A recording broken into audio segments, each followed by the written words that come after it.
En el este de Ucrania, durante la primavera de 2026, un soldado ruso salió corriendo de un vehículo dañado, convencido de que acababa de tomar la decisión correcta para seguir vivo.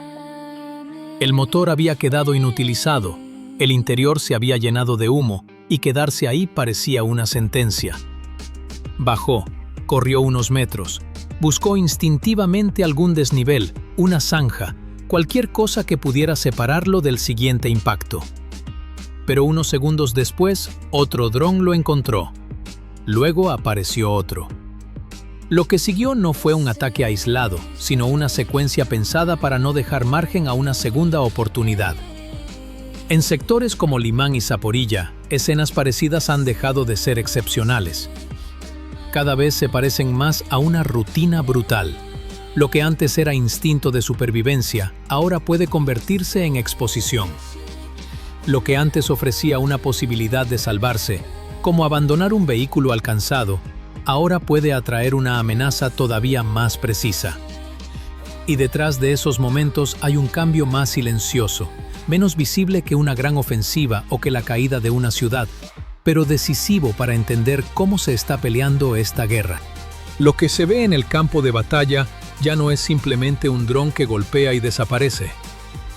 Es una secuencia estructurada, con fases que empujan al objetivo hacia una posición más vulnerable. En muchos casos, el primer dron de vista en primera persona no busca destruir por completo el vehículo. Su objetivo es provocar una reacción, dañar el motor, golpear cerca de la cabina, romper la movilidad o generar suficiente conmoción para que los soldados que van dentro crean que quedarse es peor que salir. Ese instante es crítico. Mientras están dentro del vehículo, por dañado que esté, todavía conservan una protección parcial. En cuanto bajan, pasan a estar en campo abierto. Y ahí empieza la siguiente fase. El seguimiento no ocurre al azar. La precisión y el tiempo sugieren coordinación entre observadores y operadores. Otros drones ya están en el aire o son lanzados en cuestión de segundos. No buscan a ciegas, porque las unidades de reconocimiento están mirando la zona y transmitiendo información en tiempo real. Cuando los soldados corren, se separan o intentan alcanzar una cobertura, cada movimiento se convierte en un nuevo blanco. Ahí cambia la forma misma del combate. Un vehículo ya no es un solo objetivo. Se transforma en varios individuos moviéndose por terreno abierto, cada uno con una trayectoria distinta, cada uno vulnerable de manera diferente. En varios registros de esa primavera, soldados que lograron escapar del primer impacto fueron ubicados en cuestión de minutos y atacados por separado, muchas veces antes de llegar a cualquier forma de protección. Esto crea un dilema táctico que antes no existía con la misma intensidad. Abandonar un vehículo averiado solía aumentar las posibilidades de sobrevivir. Quedarse dentro implicaba el riesgo de recibir un impacto directo. Ahora esa lógica se invierte. Salir puede exponer a un soldado a una cadena de amenazas aéreas que no terminan con el primer golpe. La decisión ya no consiste en elegir la opción segura, sino en reaccionar bajo presión cuando todas las opciones tienen un riesgo inmediato. Tal vez cualquiera que haya tenido que decidir en segundos, en una carretera peligrosa, en una emergencia familiar o frente a un peligro inesperado, entiende esa sensación. No hay tiempo para pensar bien, pero la decisión igual queda marcada para siempre. Esa presión reduce el margen para razonar con claridad. Y cuando el pensamiento se estrecha, los movimientos se vuelven predecibles. Correr hacia la línea de árboles más cercana, lanzarse a la zanja, separarse del grupo, volver sobre los pasos. Son reacciones humanas, comprensibles, pero también patrones que un operador puede anticipar desde arriba.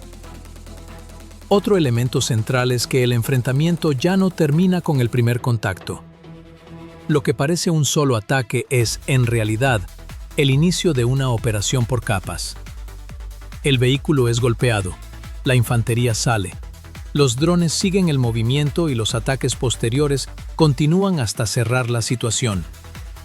Eso significa que el campo de batalla ya no se define solo por choques aislados, sino por interacciones extendidas que duran varios minutos.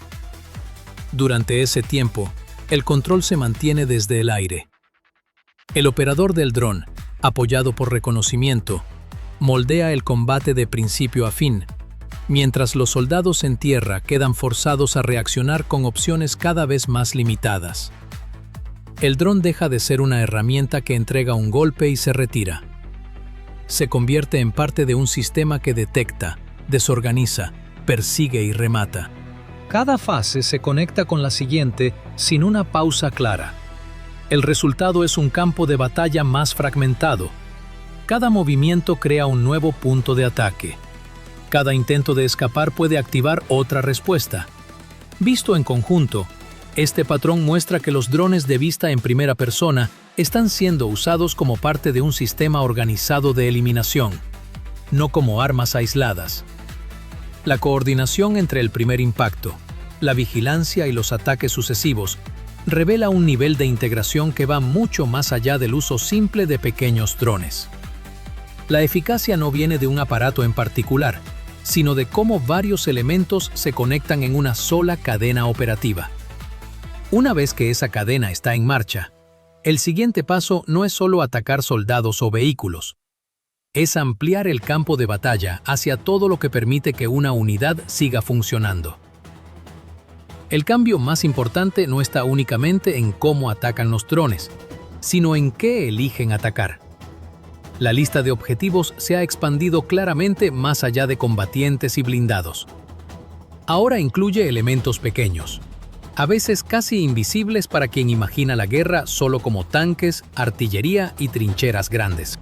En muchos enfrentamientos recientes, las unidades de drones de vista en primera persona han golpeado antenas de comunicación colocadas en árboles, refugios temporales llenos de suministros, camiones abandonados después de un movimiento, pozos de tirador excavados para protección y edificios pequeños usados como cobertura de corto plazo. No son objetivos de alto valor en el sentido tradicional.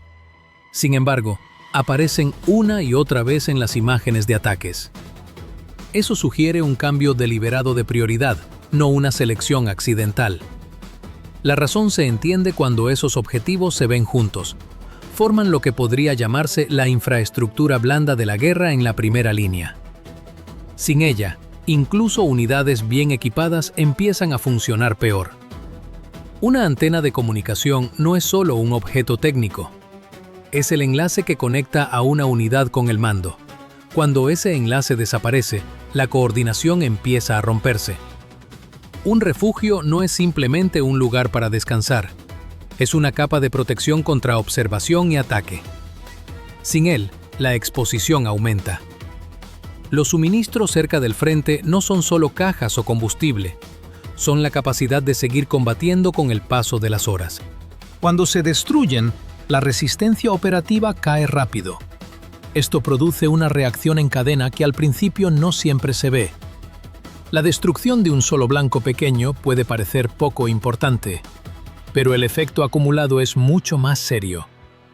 Si se interrumpe la comunicación, las unidades no responden de manera coordinada, y eso provoca retrasos, confusión y órdenes incompletas. Si se elimina la cobertura, los soldados se ven obligados a moverse con más frecuencia, lo que aumenta la posibilidad de ser detectados. Si se pierden suministros, las decisiones empiezan a depender de lo poco que queda disponible, y la flexibilidad en tierra se reduce. Cada golpe, incluso contra un objeto menor, agrega presión al sistema. Con el tiempo, esa presión se convierte en una pérdida más amplia de eficacia. Otro detalle importante es que esos blancos suelen estar cerca de zonas activas, lo que los hace más fáciles de detectar y también de volver a atacar. Un vehículo abandonado puede ser reutilizado más tarde, así que destruirlo elimina esa posibilidad. Un pozo de tirador puede proteger a varios soldados durante un periodo prolongado, de modo que atacarlo niega esa protección en el futuro. Un edificio pequeño puede funcionar como punto de mando temporal o puesto de observación. Si desaparece, se reduce la capacidad de vigilar el área circundante. Así, cada ataque no trata solo del momento presente, sino de limitar lo que puede ocurrir después. Esto refleja un cambio más profundo en la manera de aplicar la guerra con drones. El enfoque ya no se limita a eliminar amenazas visibles. Se ha expandido a debilitar toda la estructura de apoyo que permite que esas amenazas existan. En etapas anteriores de la guerra moderna, muchos ataques se dirigían contra fuerzas principales, como vehículos blindados o formaciones grandes, con el objetivo de reducir directamente la potencia de combate. Ahora el enfoque es más amplio. Se ataca tanto al elemento que pelea como al sistema que le permite operar. El resultado es una forma de presión más sostenida que afecta cada capa de actividad cerca del frente. La supervivencia ya no depende solo de evitar un impacto directo, sino de conservar comunicación, cobertura y suministros. Cuando esos elementos se pierden, incluso unidades experimentadas enfrentan dificultades crecientes. Los soldados pueden seguir teniendo armas, pero sin coordinación, protección y apoyo, su eficacia se desgasta. Por eso esos blancos pequeños se han vuelto prioritarios.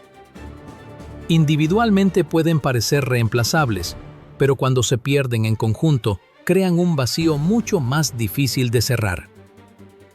Desde una perspectiva más amplia, los drones ya no se usan solo para cazar objetivos individuales. Ahora sirven para desmontar el ecosistema operativo del campo de batalla. En lugar de concentrarse en un solo punto de impacto, la estrategia se reparte en varios puntos y cada uno contribuye a debilitar gradualmente al adversario. No produce resultados instantáneos ni una imagen espectacular de victoria inmediata, pero genera una presión constante que crece con cada ataque. Y con el tiempo, esa presión puede moldear el resultado de una manera menos visible, pero muy eficaz. Ni siquiera la noche detiene este sistema. El campo de batalla ya no está definido por la luz del día.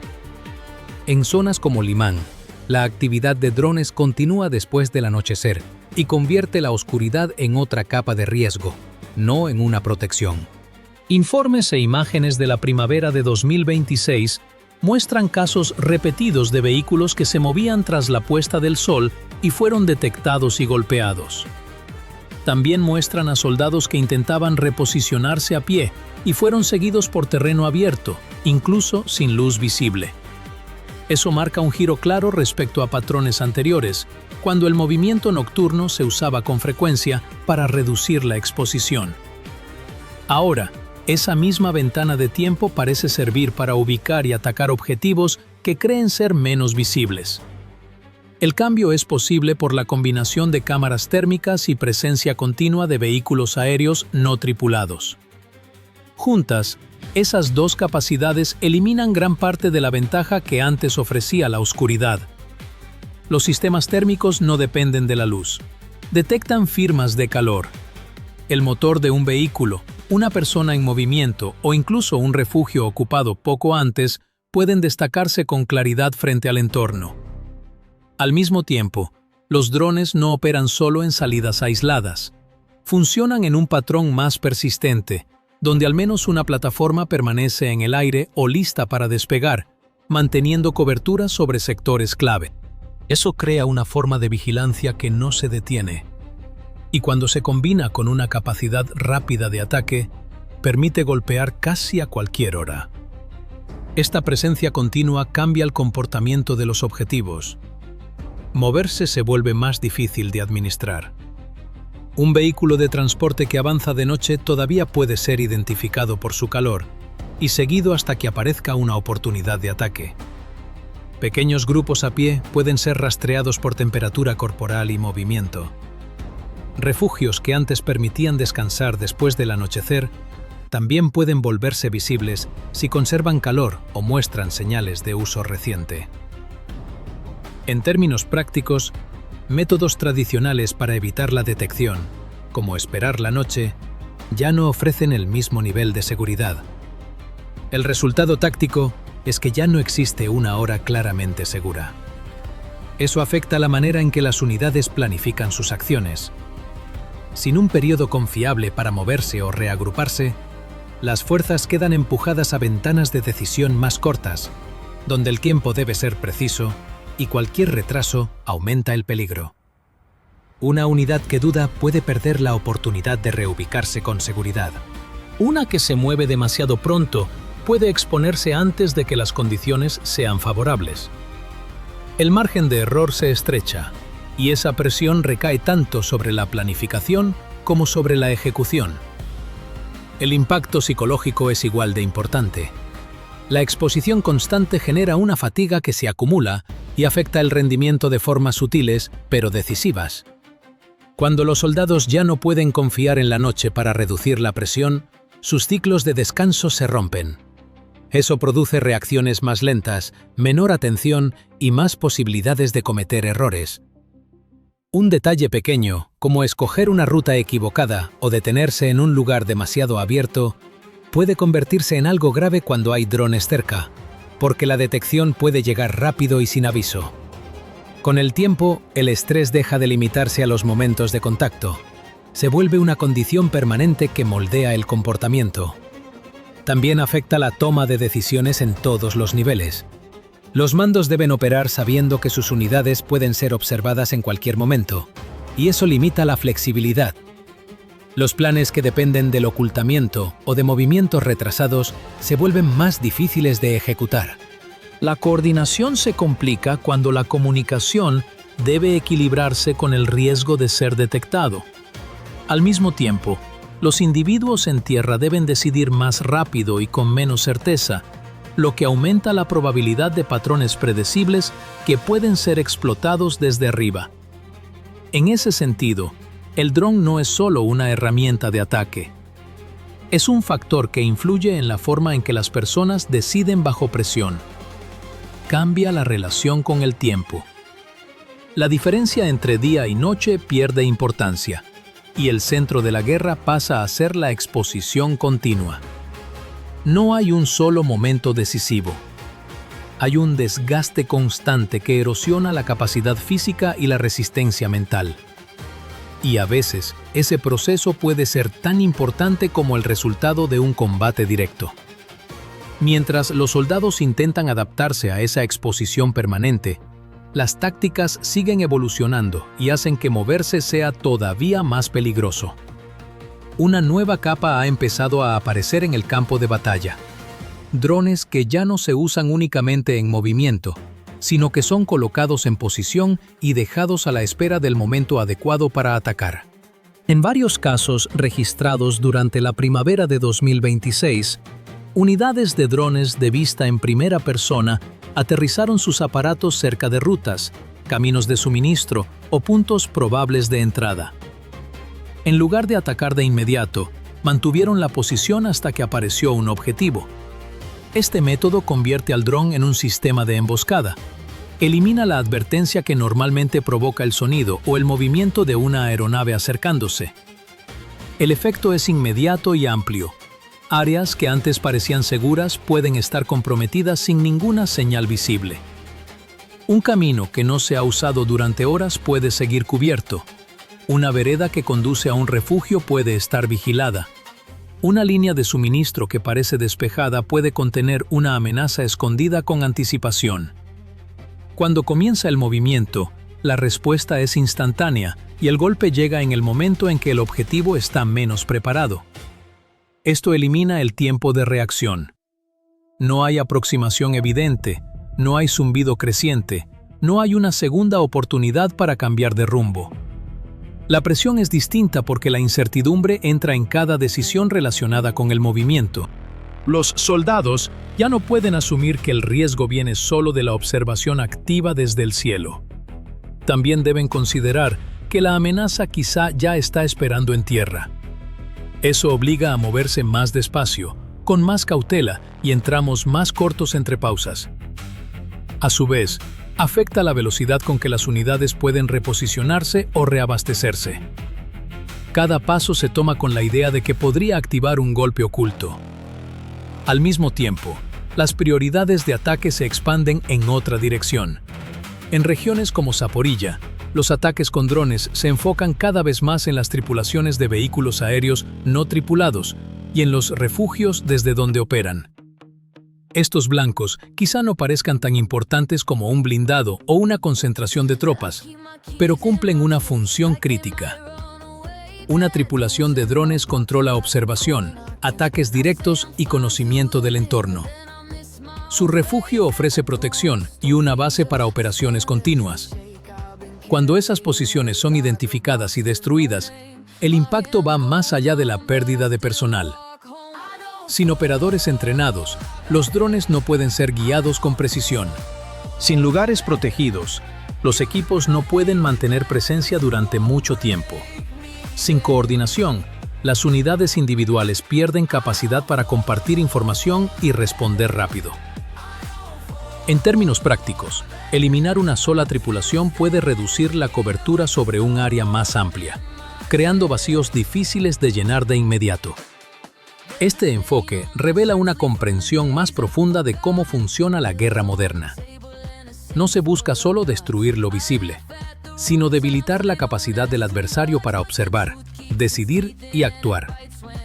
En este contexto, la tripulación de drones funciona como un nodo de control.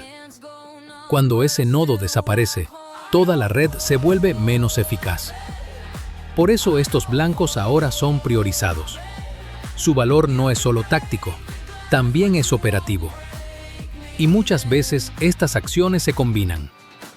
Un sistema de emboscada limita el movimiento seguro, mientras los ataques contra equipos de drones reducen la capacidad de detectar y responder. Juntos generan una situación en la que tanto la movilidad como la conciencia del entorno están bajo presión. La combinación no depende de un solo evento decisivo. Depende de acciones repetidas que reducen capacidad con el tiempo. Cada ataque puede parecer limitado si se mira por separado, pero al observar el patrón completo, queda claro que el objetivo es cambiar la manera en que se controla el campo de batalla. La guerra con drones avanza hacia un modelo donde los blancos físicos y las estructuras de mando se tratan como partes del mismo sistema.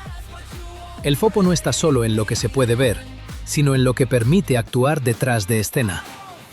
Eso amplía el alcance del combate de una forma que no era común en fases anteriores del conflicto. En este punto, lo que aparece ya no es solo adaptación.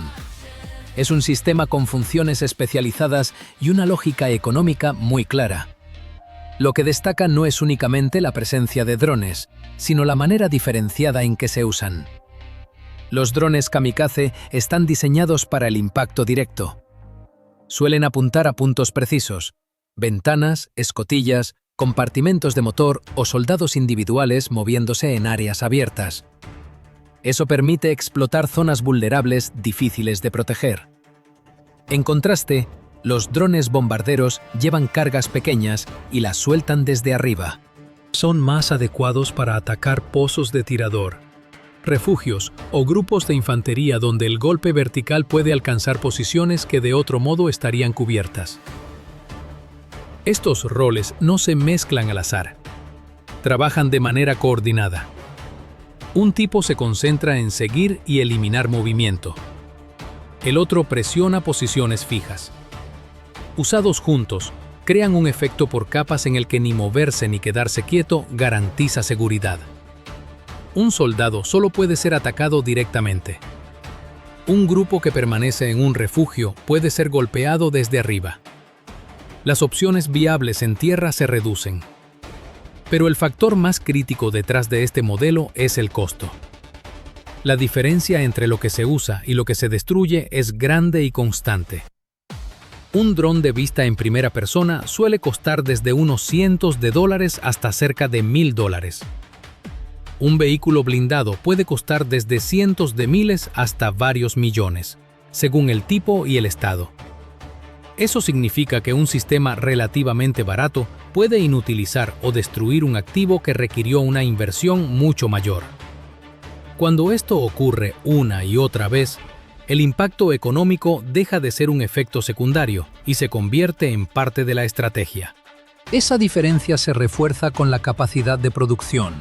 Ucrania ha mostrado la capacidad de producir o adquirir drones en grandes cantidades dentro de plazos cortos. Reemplazar equipo pesado dañado exige más tiempo, recursos y apoyo industrial. En una guerra prolongada, esa diferencia importa.